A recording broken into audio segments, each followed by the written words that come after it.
Hello and welcome to a Friday night live show. Travis is traveling, so he's unable to join me for this live show, but be sure and post your questions, down there in the question comment section below, and we'll try and get to them as soon as possible. A lot of news, I guess, to go over today so far. You'll notice that I have not been doing quite as much traveling, and that is because of my special guest over here hanging out on my desk. And, she's been occupying little bit of time. Let's just put it that way. So, you won't see me quite as much on travel events, but obviously I'll still be doing all the usual weekly reviews and hopefully trying to, keep things on track as far as the channel goes. So let us know if you have any questions about baby items, because, apparently we will be doing a lot of baby testing things here over the next, quite some time, I guess. Let's point up, see, Mr. Angel. That is a good question. When will the Silverado and Sierra debut? We haven't heard any specific rumors, but my guess is that we will probably see them this fall. What exactly we're going to get, that's been anybody's guess right now. We know that General Motors is working on a next generation series of V8 engines, but they haven't implied whether or not they will be ready by now. That is an interesting question as to whether we'll get the trucks first or the engines first or them both together. As we have seen in some vehicles, especially in the pickup truck segment, they don't always debut at the same time. So I would guess that we probably will see a Silverado and Sierra first, and then we will see the new engines in that new Silverado maybe a year later or so. Ford's really guilty of doing that, for instance, in their half-ton trucks with that sort of unusual cadence there. Let's move along here to Elizabeth's question. Of all the cars you've driven, do you have any favorite models? This is a tough one. I will say that when you do this long enough and you're driving everything all the time, they kind of all blur together, and things maybe are less special than you thought at the beginning. Brand allegiance is one of those things that definitely goes out the window, because you see how much really in common all these vehicles truly have from so many different manufacturers using the same transmissions, the same suppliers for components. Manufacturers may have a reputation for, that manufacturer has bad transmissions or bad electronics or whatever, but they're the same transmissions and electronics used in a wide variety of products that are quote unquote reliable. So it is an interesting thing that there is so much in common, really, and so much common development with manufacturers these days as well. Let's move along here to thoughts on the Ford hybrid system. I think that the Ford hybrid system is actually a really well done hybrid, in that in the F-150, they're advertising it primarily as a work duty hybrid system. So there are fuel economy improvements, not huge, but they are there. But largely Ford seems to be selling them to people that are interested in the power offboarding ability of the hybrid system. And I think that was really a masterstroke, and something that the other manufacturers have been strangely slow to replicate, because you can take your F-150 to a job site without taking a generator with you. That saves a lot of space in your bed. It obviously saves you either having to fill that generator separately or having to tap into your gas system in your truck and possibly void a warranty, etc. I know a decent number of service companies out there that I've worked with in the past that have this conundrum with portable generators, with other small engines that are driving other utility devices, for lack of a better term, in vans or in trucks. And the Ford hybrid system really solves that by being able to supply quite a lot of power to these devices. I'm surprised that we don't find that system in the Transit, actually, because that would be a really big advantage for fleet customers there as well. You can run well pumps, you can run welders, you can run, actually really quite large industrial motors, as long as they're single phase, with that hybrid power setup there. And I'm surprised we don't find something similar in a Ram, for instance, especially a Ram with the Hemi V8, because it all comes with eTorque now, and that eTorque system should be able to deliver 5,000 to 6,000 watts continuously, but no other manufacturer has really tried to make that there. Questions on the redesigned Highlander. That's a good question because a lot of rumors have been out whether are we going to get a redesigned Highlander? Are we not going to get a redesigned Highlander? Is it coming? When is it coming? We haven't had any strong good news on that one. Let's go to Matthew here. How many years till GM finally releases new plug-in hybrids? I would say we're still probably a solid 2-3 years away from there, because when GM said that they were going to bring them back, they didn't have anything in development, and they thought that the ones they have in China weren't a direct replacement for American tastes. Also, they're made in China, so that's a problem, especially today with the current tariff situation. So not only does GM need to completely engineer and redesign the vehicle and the hybrid system for North America, they have to get manufacturing capacity back in North America for these systems. And that's generally a 5-year process plus. If you really expedited, a manufacturer really expedited things, maybe 4.5 years, but we're still talking about a really long lead process here. So go back to when they first announced that, add 5 to 7 years. That's probably where we're going to be. Let's move on here to some vehicle questions here. MDX TypeS or X740i, which would you choose for quietness and body roll? I have to admit, I would go X7. There is a pretty significant difference in refinement, I would say, between an MDX and an X7. There's still a pretty healthy, although smaller, difference in refinement between even a Volvo XC90 and the X7. The X7 and the GLS are really nicely done. They're very comfortable, but you're going to pay for that extra level of comfort and refinement. There's kind of a reason that they're in a different tier price-wise. MDX TypeS, being the top-end trim of the MDX, pushes that delta a little closer, a little smaller, but you're still paying an awful lot for, or you're still paying more for the refinement that we find in those other models, I would say. Let's see here. Someone is asking us about a 2025 Subaru Outback or Forester. Read conflicting opinions about how reliable they are for 10 years of ownership. I would say on the longer term ownership cycles, reliability and maintenance are going to be lower on, lower reliability and higher maintenance costs than something like a RAV4 versus a CRV. That's a little bit tricky because the CRV has had some stumbles with that 1.5 liter turbo and, of course, the CVT. The Outback and Forester, the two things that would be should be kept in mind would be the CVT, its longevity. It generally seems that even Subaru and Toyota and Honda CVTs, even though they are among the more reliable CVTs, longer term reliability seems to still be lower than the stepped automatic transmissions that we have typically found from Toyota, for instance.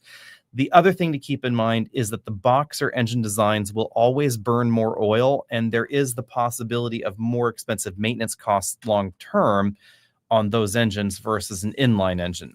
They're just mechanically more complicated because you have two heads, you have two gaskets there on each side. So there's just a bit more to leak, a little bit more to go wrong on those engines. And especially these lower friction sleeves and rings that we find in modern engines, and the lower weight oil, the really thin oil that we find for efficiency, that definitely seems to lead to different long-term consequences, not all of which are well understood necessarily at the moment. That's part of what we saw going on with the GM V8 explosions that were happening. It appears to be an oil weight issue, that maybe they should have been using higher weight oil, which would have been a little bit thicker, a little bit better on the protection side there. So let's move along here to the question of Mercedes dropping the turbo fours for inline sixes and V8s. I will kind of believe this when I see it. I don't know if we're actually seeing the end to that AMG system. I know that there have been news reports out there saying that yes, it's over and it's being replaced, etc. I would, however, be surprised if it was wholesale replaced versus just finding its way into different models and then bringing back inline sixes and V8s and other vehicles and other models. Mercedes has been kind of cagey actually about the future of that system in everything. So I know that they had said that the plug-in hybrid 4-cylinder was sort of the future of AMG, but they didn't give any timelines. They didn't say, you know, is this going to be in an S-Class AMG? Is this going to be in a G-Wagon, etc.?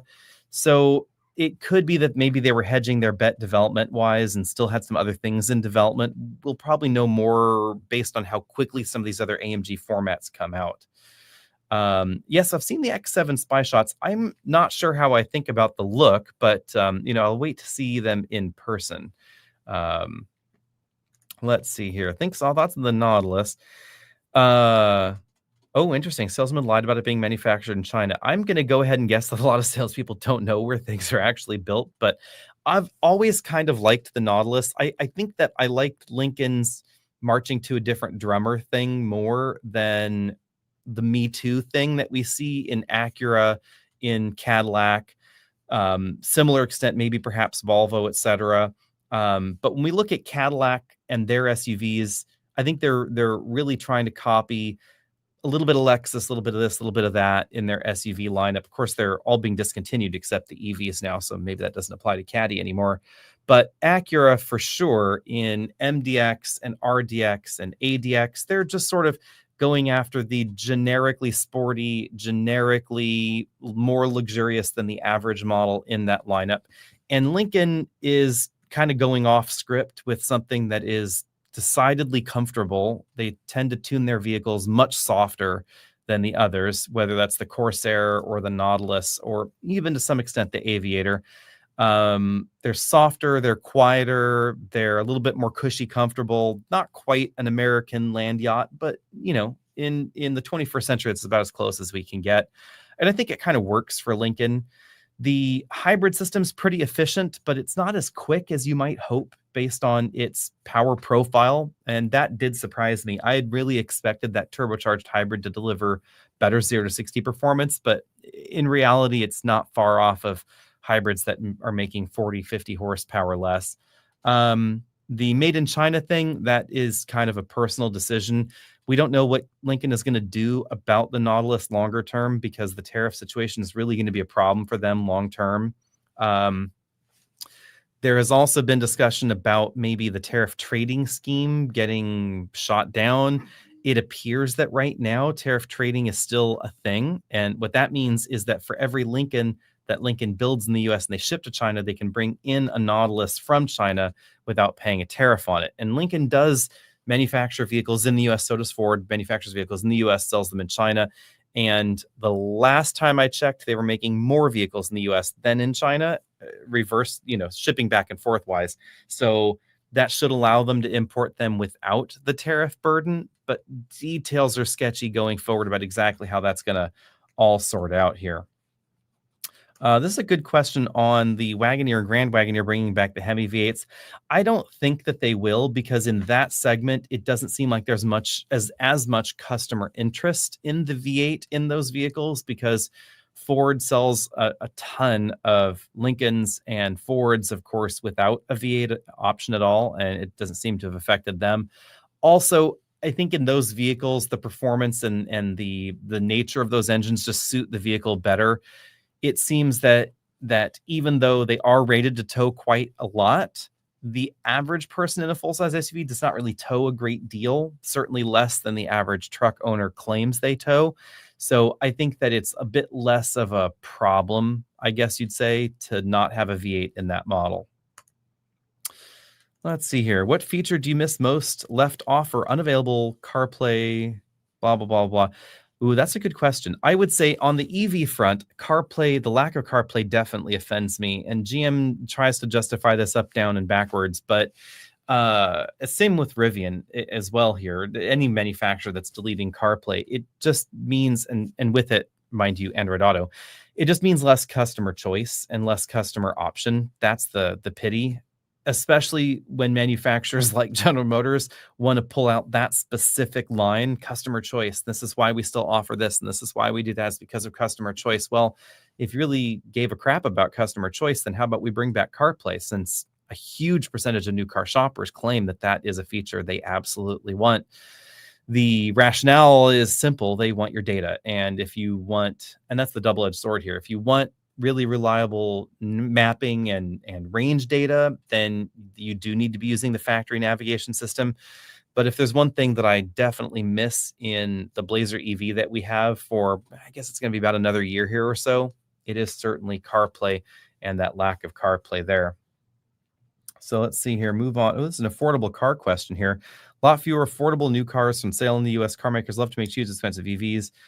Are new cars under warranty only for rich folks? You know, the sad and unfortunate commentary here, John, I would say, is that the truth has been, actually for quite some time, that the rich bought the new cars. Even the affordable cars were being purchased by people that could have afforded a significantly more expensive car.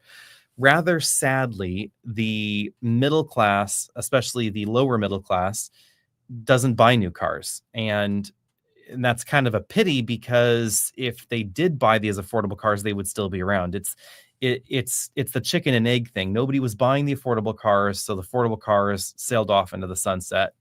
And that has always struck me strangely, that demographically, the buyer of a Nissan Versa and a Porsche 911 are an awful lot closer than I think a lot of people think.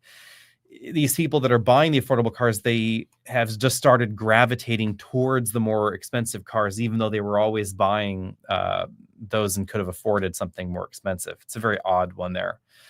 When will we be able to test drive the new Nissan Leaf? My guess would be it's going to be probably 3 to 4 months at least. I was not at the launch. Travis went to the launch, so he might be able to tell us more when he is back in town. Let's move on here. Long-term reliability Hyundai Tucson with a non-CVT transmission. Generally speaking, the Hyundai and Kia product lines have done fairly well in long-term reliability lately, although long-term is difficult to talk about with a brand new product because, of course, they haven't been around long-term. But the data that we do have on 3-year-old vehicles approximately, and maybe a little bit older than that from Consumer Reports, JD Power, et cetera, indicates that transmission issues are not terribly prevalent in the Hyundai and Kia vehicles. They have had some engine troubles here and there. Transmission issues with their dual clutch transmissions, that does seem to be an acknowledged misstep. They've even acknowledged it themselves internally. The main thing with them would be they have the long powertrain warranty, so I would be less concerned in the average ownership cycle on a Hyundai or a Kia product with that long powertrain warranty. Ditto goes really with, some of these other manufacturers that are also offering longer powertrain warranties regardless of their reliability reputation. So Mitsubishi, long powertrain warranty. Ram now, long powertrain warranty. So definitely a reason to buy one of those. And those powertrain warranties do seem to be pretty decently honored by manufacturers. There are always stories about things going wrong. If you take your car in for service, you follow the letter of the rules, et cetera, you shouldn't really have a problem in most areas. There's always going to be a dealer that may try and screw you over, but by and large, those things generally seem to be honored well. Let's move on to a super chat here. Thanks, Drew.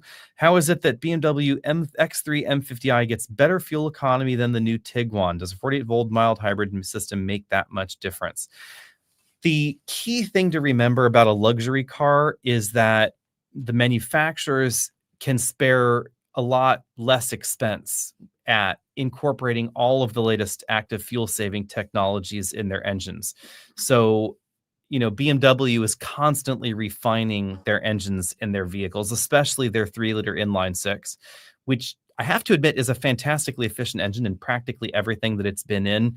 The Grenadier that we own currently has 8,000 miles on it now or something like that. Not a lot, but it has been averaging around 18.5 miles per gallon, which I think is truly fantastic, given that it is a 6,000-pound brick. And there is nothing aerodynamic about that thing at all. No active aero, no underbody treatment for aero. It's incredibly tall. It is significantly taller than a Wrangler. It is much bigger, I think, than I think people realize. It's as wide as an F-150, boxier with a worse aero profile than any F-150, except maybe the Raptor. And the fuel economy is strangely good. So really efficient engines. The other detail there is that we also get really efficient transmissions. That ZF 8-speed automatic transmission is really, really efficient. We also then have the ability to completely disconnect the front differential in that model based on the design of the transfer case in modern BMWs and most modern rear-wheel drive SUVs. So that definitely helps there. And then, as you point out, we do have that 48-volt hybrid system that also helps out as well. So everything put together, the active aero shutters, all that jazz, really helps out a lot. And a lot of these features, especially the dedication to active aero, smoother underbody panels, all of those details that you find in luxury cars that helps out fuel economy, they're small returns, but together you do end up improving fuel economy by these numbers. But they're small enough improvements that it doesn't necessarily make sense to jam them all on a vehicle that's a lot less expensive. When we take a look in a sort of a lower end vehicle, we see something similar. For instance, in the Chevy lineup, you have the 1.2 and the 1.3 liter turbocharged 3-cylinder engines, and one is significantly, well, not significantly, but notably more efficient than the other. And it's that expense. So they delete a lot of the variable pressure pumps and things like that that you find on the other models. They're just deleted in order to achieve the efficiency features that feature efficiency numbers that you want there, basically. Move along here. Why doesn't Toyota sell the 6 different trim levels of LC300 in the US like they do in Australia?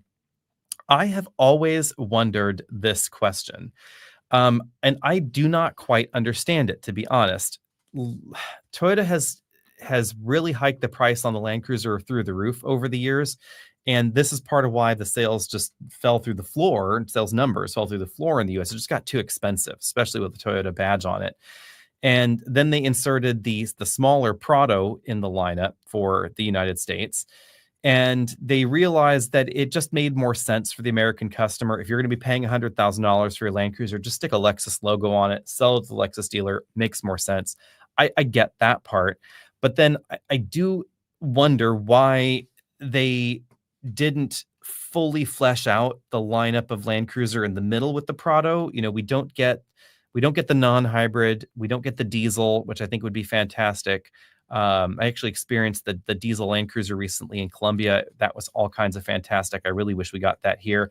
I think they could have filled out the lineup a bit more, but the truest answer to the question is probably simply that Toyota has over SUV'd themselves, and there are still rumors about more SUVs coming from Toyota, because we have 4Runner, we have Land Cruiser, we have Sequoia, we have the GX, and we have the LX in the US. I just don't, and I don't think there's room in that lineup for yet another thing.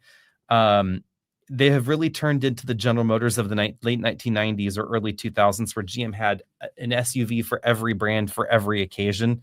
I think that they just realized it had gotten a little out of control. Let's move along here. So, big fan of the lightly loved Volvo S60 B5. Wants to know about this versus the Honda Civic. Which one is more fun, and are those reliable? What would I pick? Well, I would pick an S60 any day of the week and twice on Sunday, but it is not going to be as reliable as a Honda Civic hybrid. And that is the tricky bit. When we're talking about fun, I think there are multiple layers of fun. The Civic is definitely fun. It's cheap, affordable fun. The fuel economy is going to be great. The handling is really solid there as well, but it doesn't feel premium in any way. The Volvo is going to be more comfortable. It's going to be quieter. It's going to have a better ride. The turbocharged engine is, I think, just really well done in the Volvo. It has gotten significantly smoother depending on the year we're talking about. In the S60, I think it looks fantastic, but comfort, technology, the badge, the logo on the hood, all that is going to be one reason to buy the S60. But I would say get an extended warranty. Buy a CPO, get an extended warranty on it. Repairs after your warranty is over will be luxury car and cost wise. So there's very little daylight in the cost of repairing a Volvo or a BMW or an Audi or a Mercedes. Mercedes is a bit more, but these are all in one realm by themselves. And Acuras and Lexus are a tier down from there repair cost wise because of the large commonality of components in most of those models with a Toyota or a Honda. And then we have the mainstream brands, which are going to be cheaper to repair simply because of volume. There's just so much more volume on those models that, if you need a new alternator or a new belt or whatever, they just make so many more of them. Whereas on the Volvo lineup, yes, there's a high degree of parts commonality in those engines, and all the Volvos use the same basic 4-cylinder engine, but they just don't make nearly as many of them as the average mainstream brand. So let's move along here to another question here. Toyota making the RAV4 more mainstream is going to increase competition for charger spaces at work. I am going to be interested to see how many plug-in hybrids they really sell, because I have a theory that if Toyota really gave a crap, that the RAV4 plug-in hybrid would be the best-selling plug-in hybrid in North America. It logically should be based on its specifications. It's quick, the range is good. I think it's a really well-done plug-in hybrid system with very, very few compromises. There are a few, but very few. The problem has always been that Toyota just doesn't believe in them that much. And so I think that they're probably still going to be limiting production to well below demand and desire. Also, if the lease corporate credit ends in the United States, then we probably will see a pretty healthy drop in sales of all plug-in hybrids. Right now, the leasing loophole is really important because it's a corporate thing. If you're a corporation, regardless of what kind of corporation you are, and you buy a green vehicle, regardless of where it is made, plug-in hybrids, battery electrics, etc., hydrogen vehicles, you get a green vehicle tax credit for the corporation. Now, most leasing companies pass that leasing credit on to you in the form of either reduced capital cost or some other reduced cost in the lease, etc. The trouble is that if that goes away, all those cheap lease deals on plug-in hybrids and EVs will also logically go away because they don't need them anymore. They don't need the credits anymore because the credit schemes are probably also going away. So that's an interesting question as to the future of that. Let's move along here. Which car is best for car seats? That's an interesting one too. It depends on whether your kids are in the forward-facing or rear-facing position. Look at combined legroom numbers for the first and second row. You're really going to want a vehicle for a rear-facing child seat, especially some of the larger rear-facing child seats. You're really going to want something over 81 inches of combined legroom, preferably towards the 84, 85 inches of combined legroom. And a lot of other car reviewers that I know scratch their heads when we talk about combined legroom, like, well, why is that important? Because they want us to look at rear seat legroom or front seat legroom. Remember, front seats move in pretty much every car that is sold in North America today. I can't think of a single one that has a fixed in place front row. So depending on where you have that front row, that's how much room you have left in the rear seat. Now, cautions here. Not every manufacturer measures second row legroom the same way. Manufacturers, Ford, are known to cheat now and then. There is a standard for an ISO and a SAE standard, a DIN standard as well, for how you measure legroom in these various positions. The generally accepted process is you put the 80th percentile male dummy up front, adjust it where the feet are flat on the floorboards, pedals, etc., and then you measure legroom in the second row with that front row in that same position, and you leave that front row in that same position as well. Or you can push the front seat all the way back at the 100% travel position, measure it there, measure the space behind. Doesn't matter which way you do the measurement. This will give you an idea of how much space you have between the front and the seat back of the rear of the vehicle. And that's really critical for rear-facing child seats. Now, the other thing I would say is pay attention to the width of the rear bench. You want a rear bench, especially in the shoulder area and hip area, as wide as possible if you plan on putting multiple people in the back, including an infant that's suddenly deciding to wake up next to me here in the back. So that's also a critical dimension. If your kids are forward facing, then pay attention to vehicles where you can tilt slide that second row with the child seat latch anchored into place and still easily access the third row, because that's going to make using that third row so much easier, even versus the walk through the middle arrangement. I have always been surprised by vehicles that are overtly family targeted, especially every minivan in North America, except for the Chrysler minivans, that don't have that particular feature. And I know I've been talked to by Honda Odyssey fans left, right, and center. They're like, oh, the magic slide seat, the magic seat this, the magic seat that. I've tried it, and the magic seat is lovely in some situations, but it's still not as convenient as the articulating seat mechanism that we find in some of the other vehicles that are out there. Third row access is significantly easier when they articulate that way. Now, of course, if you're doing extended rear facing, then all bets are off, because it's really tight there, and there's no good way around that other than just, going off to the other side. Let's moving on here. What vehicle specific features from the past would you wish for comeback in the Acura lineup? This is an interesting one. I didn't think pause, the passive all-wheel steering system, was really that big of a deal in the Acura lineup. I just thought that was a lot of nonsense trying to compensate for a less than elegant front suspension design. That's just my thought. But what I really wish Acura would bring back was that really fantastic hybrid system that lived for a really short time in the MDX. I am perplexed that Acura has been so resistant to hybrids. They continually tell me when I ask them about this that the reason behind the no hybrids in Acura lineup is they don't think it fits with the sporty image of Acura. But I loved that dual clutch hybrid system. I thought that was all kinds of fantastic, and it was really innovative if they had matured it to another generation where the motors were smaller and lighter, maybe the battery was bigger and more powerful.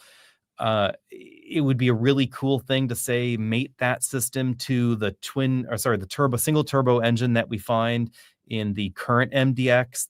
How fantastic would that be? In the platform design that we find in all Acuras, the larger Acuras, I should say, not the small ones, but like RDX, MDX, TLX, etc. That platform, because it's transverse engined, front wheel drive bias. Sorry, I'm holding a pacifier in my hand here. Because of its design, you're never going to be able to put as much power in that drivetrain as you will get in a BMW, Mercedes, Audi, etc. The transverse drivetrains just don't have the cooling capacity. They don't have the room for larger and stronger gear sets that you find in rear-wheel drive vehicles, except if you electrify it. That's how Volvo gets to 455 horsepower in their vehicles, because that's the way out of that limitation. And Volvo's refinements and progression has proved that this can work well. It's never going to be a rear-wheel drive vehicle. The Volvos, they're lovely, whatever, but they're never going to perform and handle like a BMW or Mercedes. But they get an awful lot closer than I think most people realize.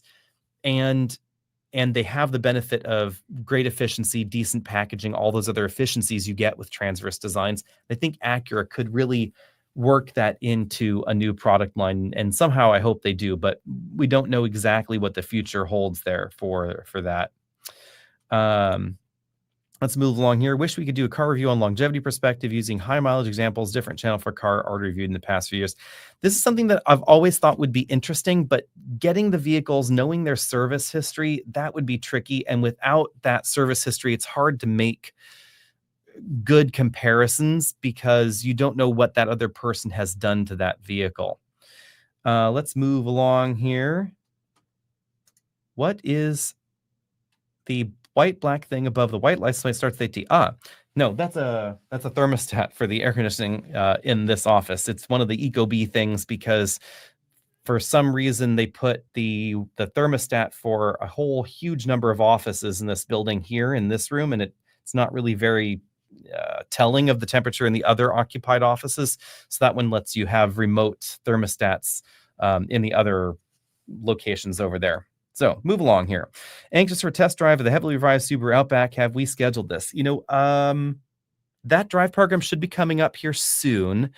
I don't have it on the calendar, but we will be doing it, and we will get that to you as soon as possible. Dates are tricky. It's probably going to be Travis that's going to be doing that video because, again, I have someone here next to me in a basket, so that's limiting things. SUVs and sedans, which is easiest accessed for child seats?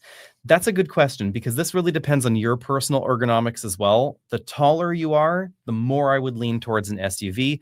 The shorter you are, the more I would lean towards a sedan, because it really is just going to be, how far do you have to lean over to, heft your child up in and out of the child seat. That's tricky. And door clearance is a problem as well, because I think every parent out there has bumped their kid's head at least once or twice on the handle to the child seat, if not the door opening, the sill opening in the car, because it's inevitable. They're especially modern SUVs that are lower and slinkier. Pretty much every sedan with that really accentuated fastback shape that's become so popular.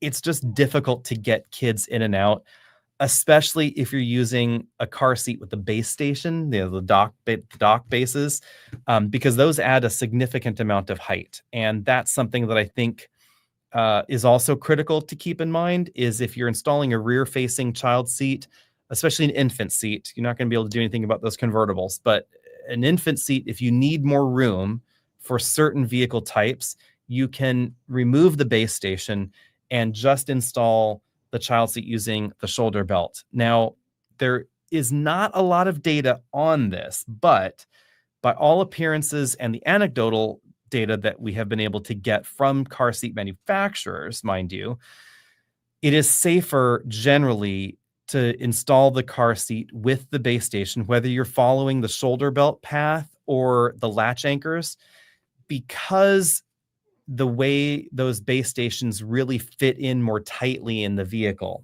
versus the especially the lap and shoulder belt paths on some of the child seats.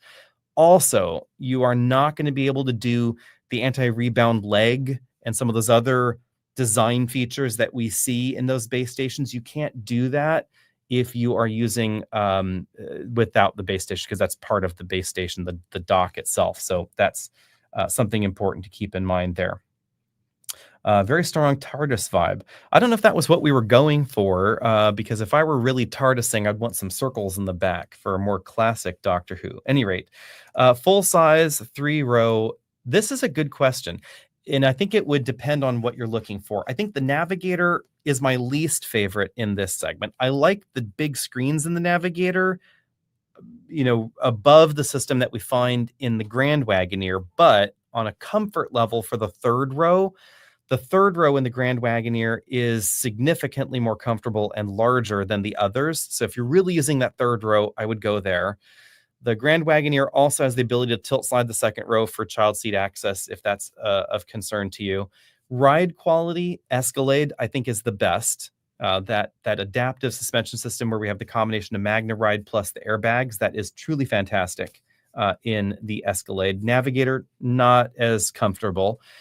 The Escalade, I think, has the nicest interior design in the front for me. I really like the OLED screen. The wood trim in that model is just really nicely done. I think they did a very good job with the attention to detail, the elegance of the front area.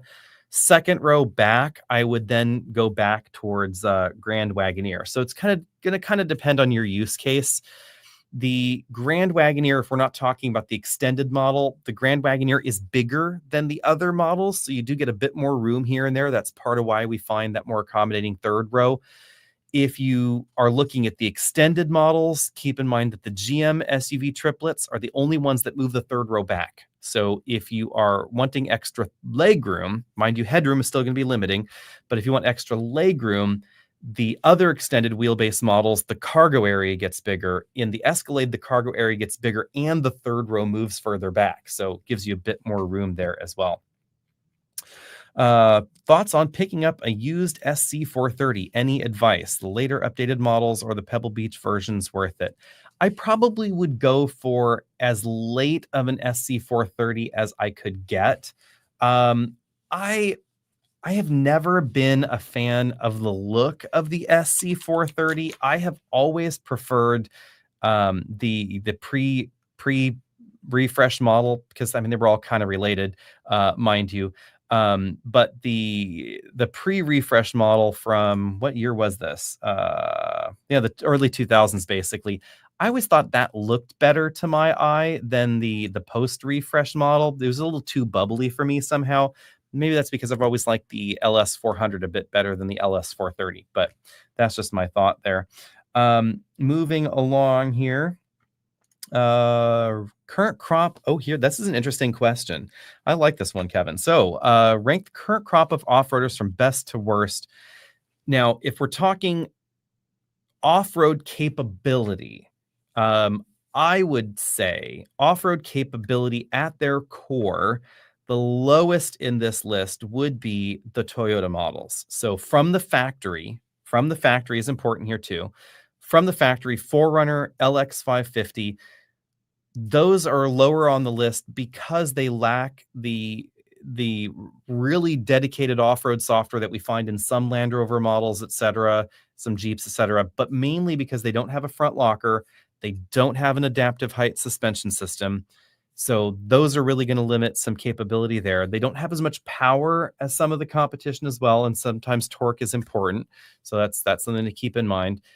Then we would find the current generation Defender, no front locker in that model that I am thinking of, unless I have forgotten one. So no front locker there either.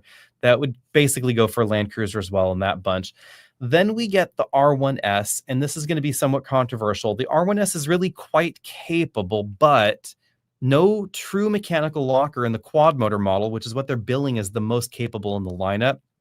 We do have the adaptive height air suspension system, which I think is fantastic, and it is very, very capable. But part of the reason I would rank it a little lower than the others is because of the amount of trail damage that it does.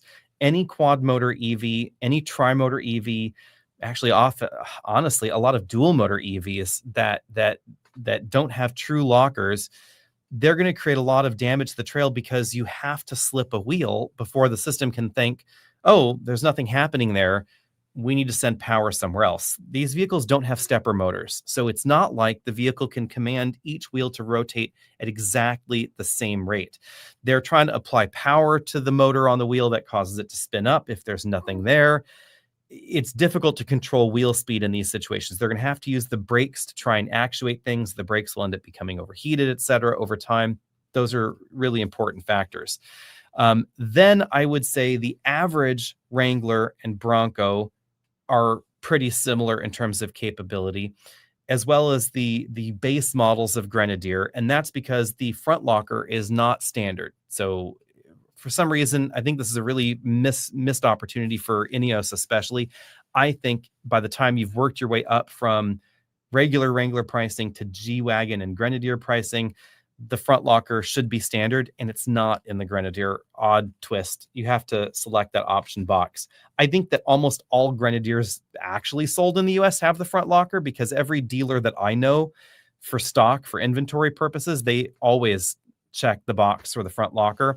But if you are out there configuring your own and you're accidentally checking those option boxes and you forget one, just know that you can get it without that. The Grenadier, I would put a little bit below the capability of Bronco and Wrangler, depending on what you're doing, for a few reasons. The first one is the traction management software is just complete crap. It is not good at all. Like the traction control and stability control system in the Grenadier, not good. But the fact that it has a true mechanical locker means that when you're off-road, it doesn't actually matter at all, because you lock, you unlock, it's totally fine. You also have the ability to have the center in open diff mode, which is unique in this segment. You don't find it much in the competition, because very few vehicles that we're talking about here have a true center differential. The Grenadier is one of them. It actually has a true center differential, and you can have it open, you can have it locked, and you can have it open or locked in 4 high or 4 low. Got a lot of choices there. So very good capability, but the software, bad software. Wrangler has the benefit of having lockers, having good software, and being dimensionally very small if we're talking about the 2-door version. Now, obviously, that's why it's not great on-road. The handling ability on-road is going to be, not great. It's not going to tow nicely. The short wheelbase and on the 2-door model especially, it gets pushed around by trailers very, very hard. By the time we were talking about the Rubicon models, obviously you're giving up a lot of on-road prowess for that off-road capability, but that is its entire purpose, its entire being there. So that's kind of the order that I would rank those in. Let's see here. Will we revisit cars and assign letter scores? Find the handling, ride, and cabin scores would be super helpful, but it's not available for all cars reviewed. That is a good question. If we're reviewing them at a launch event, we don't normally do that, but we are always we're always trying to revitalize the website. We are still working on this plan. Hopefully that is something that we are going to be spending more time on. this year, since I have more time at home to really work on those scores and the scoring rankings, etc., on the website. So that is probably where we're going to try and address this situation, especially since scores can change relative to other vehicles in the segment. So, if there's a new entry in the segment and the handling is fantastic, then it obviously should push others in the segment down. So the website is where we can make those kind of changes, since we can't make those changes to videos in advance. So move along here. Quick question. Here we go. Least a Sorento hybrid. Love the car. For some reason, the interior creaks and pops and the temperature changes inside. Should I be worried? I would not be worried. This is unfortunately something that can happen in vehicles. Generally speaking, the more expensive the vehicle, the less likely it is to happen. In a Sorento, it is a fairly inexpensive vehicle for its size. So these are some considerations that you may have to address. If it's a brand new one, you can always take it back to the dealer and say, hey, it's squeaking and cracking.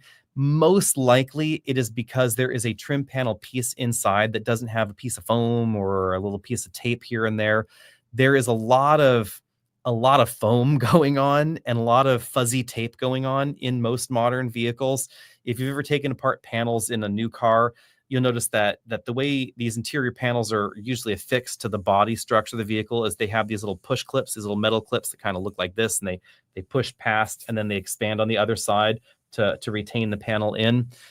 And then the mating surface, the face of that, will then have some fuzzy tape on it and maybe some foam inserts here and there, combinations of the two to try and keep those squeaks at bay. But they're always going to be plastics that are going to move here and there. And every vehicle is going to have some twist in it. It would be weird if it was not, if it was actually, firm. So you're always going to get a little bit of squeaking, but it's perfectly acceptable to take it back to the dealer, complain about it, and see if they can do anything with that. It may be something that they know about. Thoughts on the transverse Aisin 8-speed that seems to be used everywhere? I think it's a pretty decent transmission. It is certainly smooth.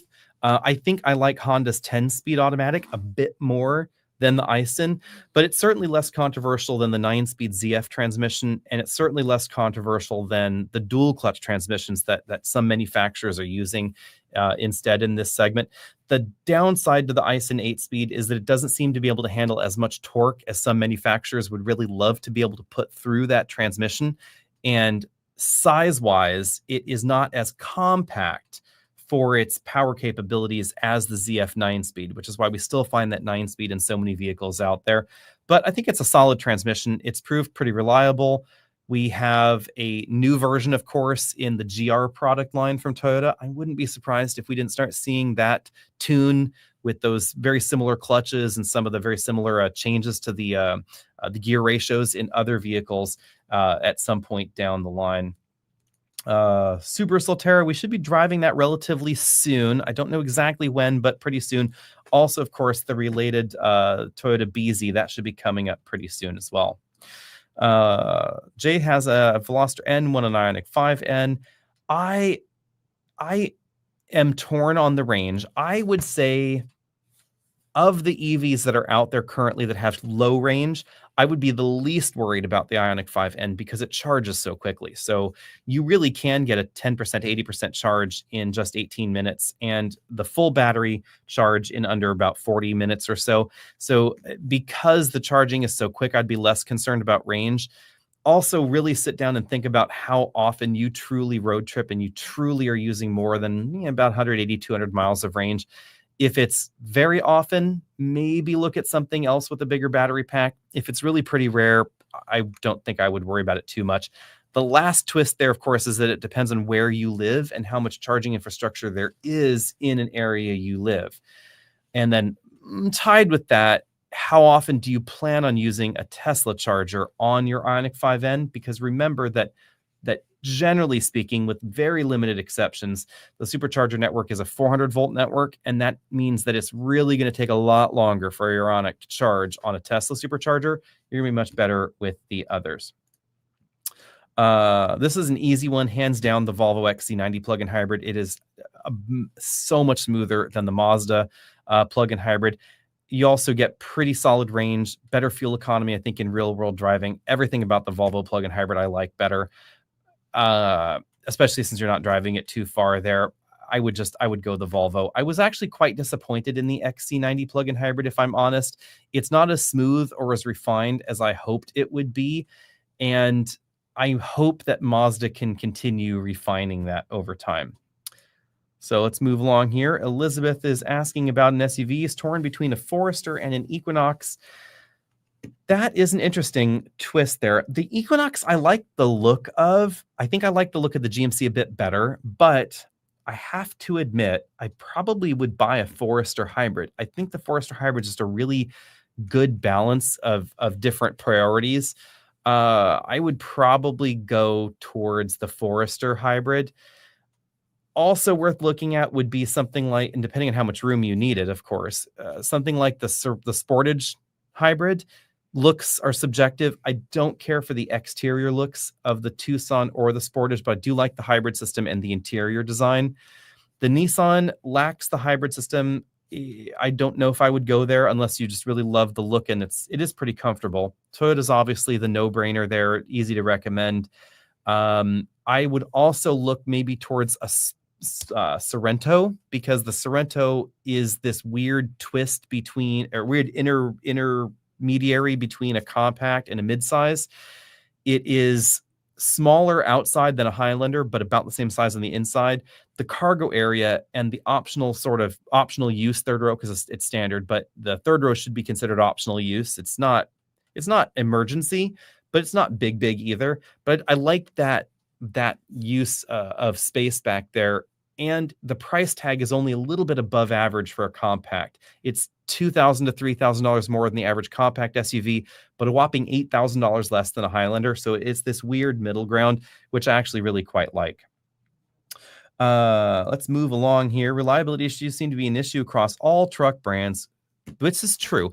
Although we have to back up here and say, part of the reason it appears that reliability is less than average in a truck seems to be because of the way people use trucks. And this is an important consideration. So this also explains some of the reliability issues that we see in other vehicles. If you're in a RAV4 with all-wheel drive, you can't lock a center coupling because it doesn't have a lockable center coupling. There's no such thing as a rear locker. The tow ratings are lower, etc. There are fewer bells and whistles on this thing. If you look even at a Toyota Tundra, you have a 2-speed transfer case available that actually locks. You have a rear locker. You have an available hybrid system. You have twin turbos, etc. All of these features can breed unreliability because there's simply more to go wrong in this truck. And that gets amplified further when we look at the American truck brands that offer even more, automatic engaging 4-wheel drive. We have torque variable split 4-wheel drive systems with an active transfer case. You can even get front lockers in some of the trucks, etc. So all these things add to the reliability issues. For instance, if you're in a Tundra and you lock your transfer case inappropriately because, you didn't listen to any warnings, and you think to yourself, oh, it's raining, so I'm going to put my transfer case in 4 high. Bad idea. Don't do that, because you're locking the input shafts of the front and rear differentials, and you're creating a lot more internal stress on those components. Then something fails, you take it to your dealer and you argue, that's going to be one of those reliability issues that's going to show up in some of these data points. So those are all factors in amongst that. If I were to buy a truck myself today, I have to admit I would be pretty torn. I like the feature functionality that we find in the Ram lineup and the styling and the comfort level we find in the Ram lineup, but their pricing's got a little out of control. I like that they brought the Hemi back, but again, pricing a little out of control. They do have a long warranty, though. So if you're worried about this, Ram just did the 10-year, 100,000-mile powertrain warranty. Let me see. I want to look this up because I believe it covers... 5-year, 100,000-mile powertrain warranty, not 10-year. It's for 2026. It will be 10 years, 100,000 miles. The weird twist there is it also is including the 3/4 ton and 1 ton trucks in their powertrain warranty. So that could help abate some concerns. I really like the GM inline 6 diesel in their trucks. And so I probably would lean towards a GMC with the inline six diesel. I think that's a great combo. I also like the tailgate in that model. Very, very handy in the Chevy trucks and the GMC trucks. The corollaries just aren't as useful. The silly barn doors in the Ram feel like all the good designs were gone, and so they were let's barn some doors. Ditto the Ford, weird center thing. I don't think that's useful at all. Let's move along here. This is a good demographic question. I think she probably will, because the structure of America hasn't changed. And for every generation where we have been told this generation is not going to drive, that generation is not going to drive, lo and behold, they eventually do drive. My generation was lauded, in the news. There were all sorts of news stories about, this generation, they're not going to drive. They didn't want their driver's license. I delayed getting my driver's license until I was 18. That was simply because I was able to get a new computer out of my parents. And I was like, hey, instead of paying for 2 years worth of actually, it wasn't even 2 years. It's like 18 months worth of car insurance. I got it at 17. That's what it was. Anyway, instead of paying for a year of car insurance, why don't you get me a new computer instead? And we'll push this back a year. And I think a lot of millennials, of course, were blamed for this too. They were doing very similar things. They wanted a new phone. They wanted a new whatever. But then push comes to shove. They graduate high school, get a job, graduate college, get a job. And then guess what? In America, by and large, you need a car, because in order to get to this office from where everybody lives, you could take public transit. It's not great, but taking public transit from where I live would be a massive hike, and it would probably take more than a day to actually get out and get to a bus. So definitely a problem there. When do we think Honda will give us an all-new Odyssey, at least a hybrid? That's a good question. I'm not going to bet anything on that one, because Honda hasn't even given us a new Ridgeline, so I'm guessing the Odyssey is lower on that list. Let's move on here. Someone was asking a question about a plug-in hybrid that I have completely forgotten to answer. Here we go. R1S or EX90. I like the R1S and I like the EX90 both, but I think I lean a little bit more towards the R1S. It's a little bit roomier on the inside. It's also a little bit more novel. But of course, if you love CarPlay, EX90 is the way to go there. And I like the refinement of the EX90. I think it drives a little bit better. It's, of course, going to have a more normal dealer experience, etc. But a lot of this is really going to come down to dealership and what kind of ownership experience you want there. Let's move back down to some of the newer comments here. Why is hybrid technology taking so long to come from GM, Nissan, Volkswagen, etc., especially when they used to have hybrids at one point? This is a good point. Good question here. Well, Nissan, their hybrid system efforts have frankly been bad. Let's just put that on the board. So Rogue hybrid, bad. It worked, and the fuel economy was an improvement, but it didn't solve some of the hybrid things that are solved with a Honda hybrid or a Toyota hybrid or a Chrysler hybrid or a GM hybrid, actually, to be honest, which is the simplification of the drivetrain. So intrinsically, the reason that a Toyota hybrid system is so reliable and so smooth is because it's really mechanically simple. The Nissan system, they just jammed an electric motor in there and didn't really change much else. So it wasn't any less complex than the others, and it had some reliability issues and stumbles, etc. Similar for Volkswagen and their earlier attempts at hybridization. GM, on the other hand, their reason is simply that they have really saddled on to the electric transition. And so they said, well, instead of dedicating these specific resources for motor production, battery production, etc., to a hybrid or a plug-in hybrid, we're just going to make gas vehicles, simplify and streamline the production for this platform so that it's not really hybridized. And then we will make electric vehicles over here for the people that want something different. And they just really shifted that. They also then closed down a lot of the production capability for hybrid systems in the US and really ramped things up in China. But it hasn't. I think it was a misstep by them, and they're trying to dial it back, but it's going to take a while for that to come back. On the why are certain brands axing hybrids on Explorer and Aviator? For Ford, that's also a production thing, and they're pushing those hybrid systems into fleet vehicles, the Fleet Explorer, as well as the F-150 hybrid. F-150 hybrid's been doing quite well, and they can only build a certain number of hybrids, so it seems like they're being delicate as to where they're putting their hybrid resources. I would assume they probably just need to bump that factory up and start producing more hybrid components. So that's there. Most miles I have put on a personal vehicle. Let's see, probably around 150,000 miles or so myself. Communal vehicles, a lot less than that. My highest mileage vehicle currently is at 238,000. 258,000 miles, somewhere around there. That's my WJ Grand Cherokee. I didn't put all the miles on it myself, though. My parents put the first 190,000 miles on it, 200,000 miles maybe on it, and I put the rest on the WJ. It's my yard car, so it doesn't really move much. Right now, hours on the engine are probably more critical than the miles on it, because it basically just moves from here to there and either powers an air compressor, powers a 3,000 watt inverter, or the boom sprayer. We use it for agricultural spraying. It's basically a tractor, towing the chipper around here and there, jump starting things, that kind of thing. It's kind of, it's real rough. Let's move on here. Have a 2013 Elantra GT, shopping for something newer, looking for Crosstrek, Taos, Corolla Cross Hybrid, Honda Civic Hatch Hybrid. I'm guessing you meant 2025 instead of 2015 there, because we didn't have a Honda Civic Hatch Hybrid in 2015. I would probably lean towards the Civic Hatch Hybrid because it's just a lot of fun. If you wanted something boxier and more practical, I probably would go for Taos. The Corolla Cross Hybrid is just a little on the boring side to me.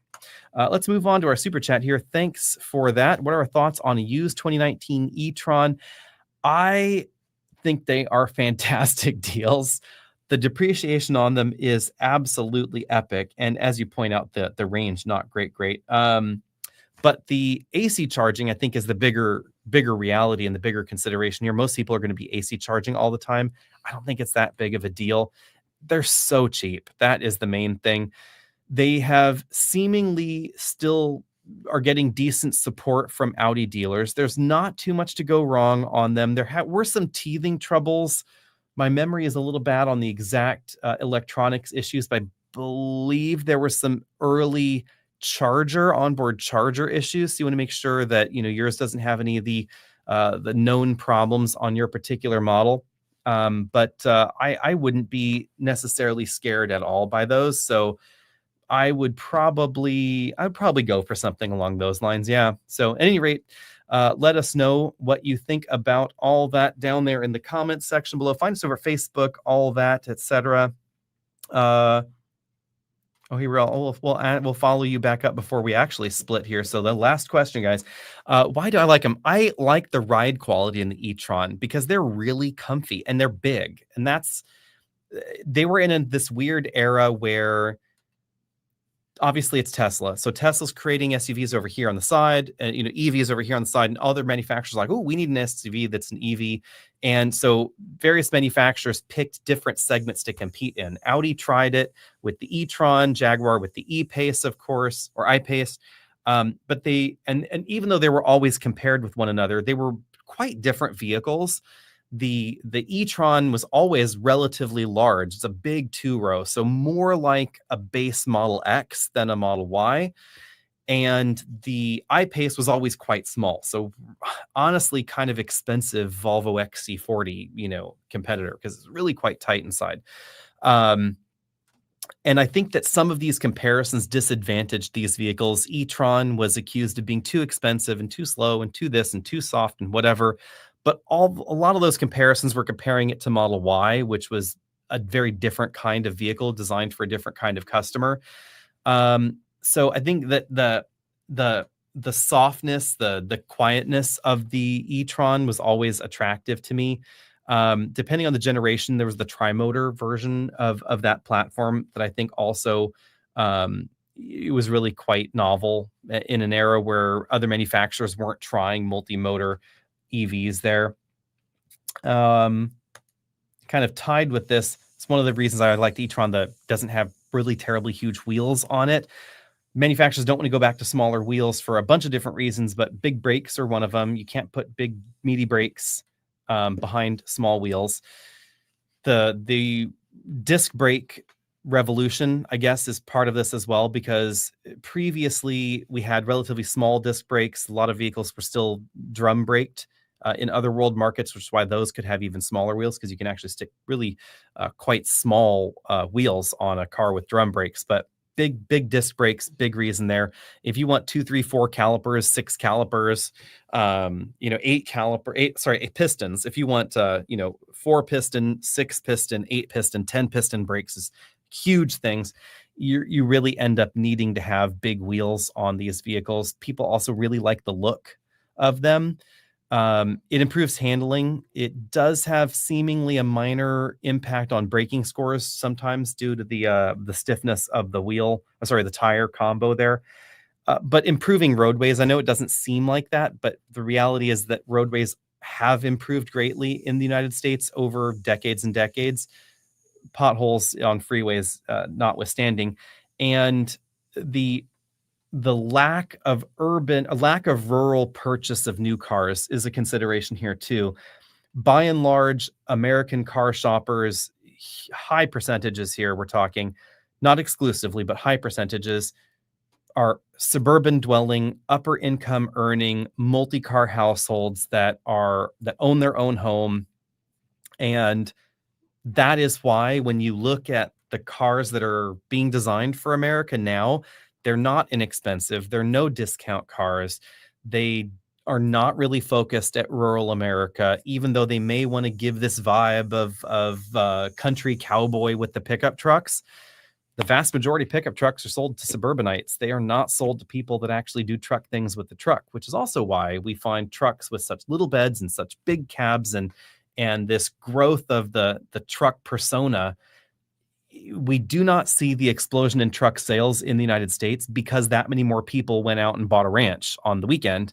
It's because the trucks have taken the place of the Camry, the Taurus, the Malibu, insert every mid-size and full-size sedan you can think of in this sentence. And that's why we have the trucks in the format that we have now. So with that out of the way, thanks everybody for this quick impromptu live stream. I have to stick a bottle in the baby here before she screams because it's been 3 hours. So see all of you later.